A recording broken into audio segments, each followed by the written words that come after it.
Nagbibigay kinis, matingkad, lalo na rin sa ating mga balat.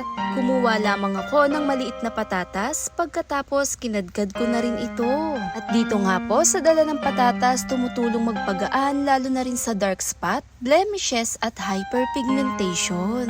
Pagkatapos kong ang kadkadin yung pinakapatatas, kumuha po ako ng kalahating lemon lamang po, kaunti lang ang kakailanganin, dinirekta ko na rin piga-pigain. Napakaganda rin ng benefits nito dahil naglalaman na rin to ng vitamin C, kasama na rin nagbibigay collagen dahil naglalaman na rin to ng antioxidant. Dito nga sa pinagsama-sama natin, halu-haluin lamang mabuti para na rin sa tamang texture niya at mag-balance. Pagkatapos kumuha ako ng aloe vera gel. Naglagay lamang ako dito ng 1 teaspoon po. Napakaganda rin ang dala ng pinaka-aloe vera gel dahil tumutulong na rin siya lalo nang magbigay brightening appearance lalo na sa dark spot.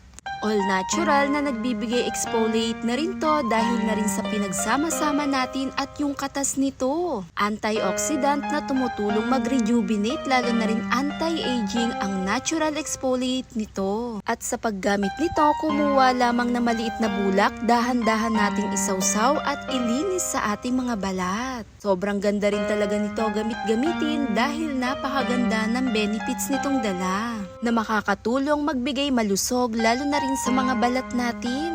Kapag gamit at paglinis nito, ibabad lamang ito ng 15 to 20 minutes lamang po. At dun nga sa mismong pinagkadkadan ng patatas, kasama ng lemon, aloe vera, pwedeng-pwede na rin natin tong isama at ibabad sa ating balat. Nagbibigay ng youthful glow, radiant lalo sa ating kutis dahil mayaman na rin to sa collagen na pinoprotektahan nito ang ating mga balat na tumutulong maiwasan ang pagkaroon ng hyperpigmentation, dark spot lalo sa kutis dahil na rin sa benefits nitong mga pinagsama-sama natin. Thanks for watching guys! Bye!